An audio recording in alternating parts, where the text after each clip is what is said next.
Hello guys, good morning everybody. ఇవాళ సగ్గుబియ్యం వడియాలు చూడబోతున్నామండి. చాలా టేస్టీగా ఉంటాయి. పప్పు పులుసుతో కానీ రసంతో కానీ అట్టాగే తినేయవచ్చు. ఈ ప్రొసీజరు చూసేస్తాము. చాలా క్రిస్పీగా ఉంటాయండి. సగ్గుబియ్యం ముందర తీసుకోవాలండి. ఒక గ్లాస్ వేసుకున్నాను, పెద్ద గ్లాస్తో. ఇది పెట్టుకోవాలి. రాత్రి నానబెట్టుకొని పొద్దున్న కల్లా రెడీ అయిపోతుందండి మన సగ్గుబియ్యం అనేది. లేకపోతే మిక్సీ పట్టుకోవచ్చు, వెంటనే కావాలంటే మిక్సీ పట్టుకొని కూడా చేసుకోవచ్చు. చాలా బాగుంటుంది సగ్గుబియ్యం వడియాలు. ఇక ప్రొసీజర్ చూసేస్తామండి. మందపాటి గిన్నె తీసుకొని 5 గ్లాసులు చొప్పున నీళ్లు పోసుకోవాలి. ఎందుకంటే ఉడకాలి కాబట్టి సగ్గుబియ్యం అనేది 5 గ్లాసులు పోసుకోవాలి. ప్లస్ 2 గ్లాసులు ఏమో మనం సగ్గుబియ్యంలో కలిపేసాము కదా నానబెట్టేదానికి, మొత్తం కలిసి 7 గ్లాసులండి. ఈ విధంగా తీసుకొని మొత్తం రెడీగా పెట్టుకొని స్టవ్ పైన పెట్టుకొని మరగనివ్వాలి. ఇక మూత పెట్టి ఉడికించుకుంటామండి. ఆ లోపల మిగతా ప్రొసీజర్ చూసేస్తాము. మొత్తం కలిసి 5 గ్లాసులు దీంట్లో తీసుకున్నామండి. 2 గ్లాసులు ఏమో సగ్గుబియ్యము కరెక్ట్గా సరిపోయింది మెజర్మెంట్. ఈ విధంగా మనము పచ్చిమిరపకాయలు, తర్వాత అల్లము, ఇంకా జీలకర్ర మిక్సీ పెట్టుకొని రెడీగా పెట్టుకోవాలండి. వాటర్ బాయిల్ అయిపోయింది. కొద్దిగా తగినంత సాల్ట్ వేసుకోవాలి. ఎక్కువ వేస్తే ఎక్కువైపోతుందండి, లైట్గా వేసుకోండి. ఒక 10 మినిట్స్లో బాయిల్ అయిపోతాయండి వాటర్ అనేది. మన సగ్గుబియ్యం వేసుకోవాలి. దీంట్లో తిప్పుకుంటూ ఉండాలి, ఎందుకంటే అడుగు అంటుకుంటుందండి. కాబట్టి తిప్పుకుంటూ ఉండాలి, వేసినప్పటి నుంచి తిప్పుకుంటూ ఉండాలి.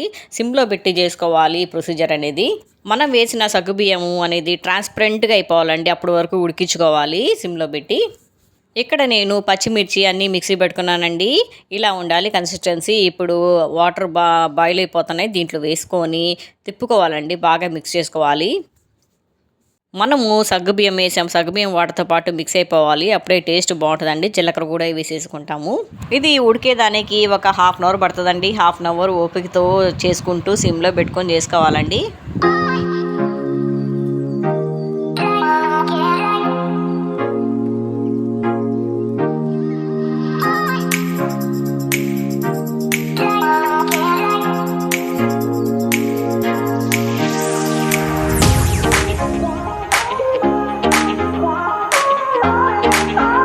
చూస్తానికి ముత్యాల్లా కనిపిస్తుందండి సగ్గుబియ్యం, ఇంకా ఉడకలేదన్నమాట. ట్రాన్స్పరెంట్గా అయ్యే వరకు ఉడికించుకోవాలి. చూసారా, సగ్గుబియ్యము చక్కగా ఉడుకుతుందండి, పైకి వచ్చేసేయి, అంటే బాయిలింగ్ అవుతుంది అన్నమాట.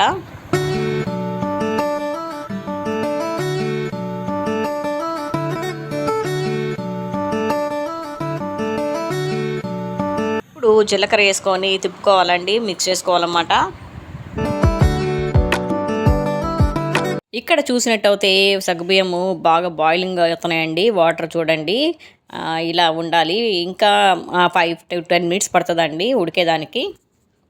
అప్పుడు వరకు తిప్పుకుంటూ ఉండాలి. స్లోలో పెట్టుకొని సిమ్లో పెట్టుకొని చక్కగా చేసుకోవాలి. అప్పుడే వడియాలు అనేది చాలా టేస్టీగా ఉంటాయండి. సగ్గుబియ్యం వడియాలు పెట్టేటప్పుడు కన్సిస్టెన్సీ పేపర్ పైన వేసినా కానీ అటు ఇటు అవ్వకుండా ఉండాలండి. అప్పుడు వరకు ఉడికించుకోవాలి. ఇది అంతా కుక్ అయినాక చల్లారి పెట్టుకోవాలండి. ఎందుకంటే ప్లాస్టిక్ కవర్ పైన పెట్టుకునే పని అయితే చల్లారి పెట్టుకోవాలి, లేకపోతే మామూలు గుడ్డ పైన పెట్టుకునే పని అయితే క్లాత్ పైన మనం తడుపుకొని పెట్టుకోవాలన్నమాట. ప్రొసీజర్ ఇదే అండి. క్లాత్ పైన అయితే మనం తడుపు పెట్టుకోవాలి, క్లాత్ తడుపు పెట్టుకొని చక్కగా పెట్టుకోవాలి. ఇప్పుడు పైకి వచ్చేసామండి, టెర్రస్ పైకి ఈ విధంగా పెడుతున్నాను అనమాట. ఏ పని చేసినా కానీ నేను ఇలాగే సింగిల్గా చేస్తానండి. చూడండి ఎంత చక్కగా పెడుతున్నాను, అంటే కొంచెం గ్యాప్ ఇవ్వకుండా పెడుతున్నాను, ఎందుకంటే చాలా ఎక్కువగా ఉంది కదా, కాబట్టి పిండి సరిపోదని చెప్పేసి కవర్ పైన ఇలా పెడుతున్నాను అనమాట. 2-3 కలిసి పెట్టుకుంటే మనకి అసలు టైం అనేది సరిపోతుందండి. కాబట్టి వడియాలు పెట్టేటప్పుడు శ్రమ అనుకోకపోతే ఇద్దరితో ముగ్గురితో హాయిగా చక్కగా మాట్లాడుకుంటూ పెట్టుకోవచ్చు అండి. టైం అనేది తెలియదు అనమాట. ఇప్పుడు 8:39 అవుతుందండి. చక్కగా పెట్టేసుకున్నాం అన్ని వడియాలు. చాలా లేట్ అయింది, ఎందుకంటే ఒకటిదాన్ని అయిపోయిందండి. వడియాలు పెడతాము, చూపిస్తాను మీకు ఒకసారి. ఇక్కడ క్లైమేట్ అయితే చాలా హాట్గా ఉందండి, ఎండ కూడా విపరీతంగా ఉంది. గబగబా పెట్టేసి కిందకి వెళ్ళిపోతాం అనుకుంటున్నాను.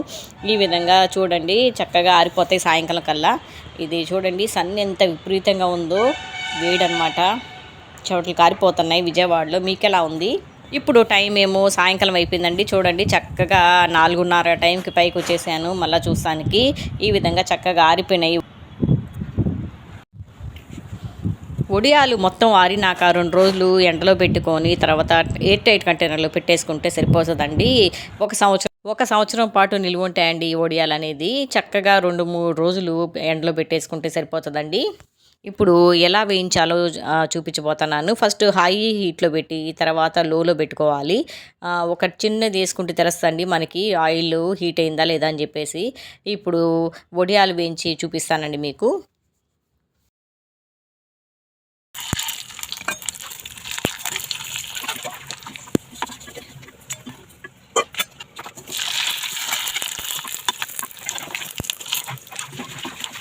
అంతేనండి, రెడీ అయిపోయినాయి వడియాలు. టేస్టీగా వడియాలన్నమాట. పప్పు చారుతో కానీ, రసంతో కానీ అలాగ నంచుకొని తినేయవచ్చు. సూపర్‌గా ఉంటది. చాలా క్రిస్పీగా వస్తాయండి. మీరు కూడా ట్రై చేయండి. మరి కమెంట్స్‌లో తెలపండి ఎలా కుదిరిందని. నా ఈ వీడియో నచ్చినట్టయితే లైక్ చేయండి, షేర్ చేయండి, సబ్స్క్రైబ్ చేయటం మర్చిపోకండి. మరిన్ని వీడియోస్ కోసం చూస్తూ ఉండండి. Home delight channel signing off Rekha. Bye.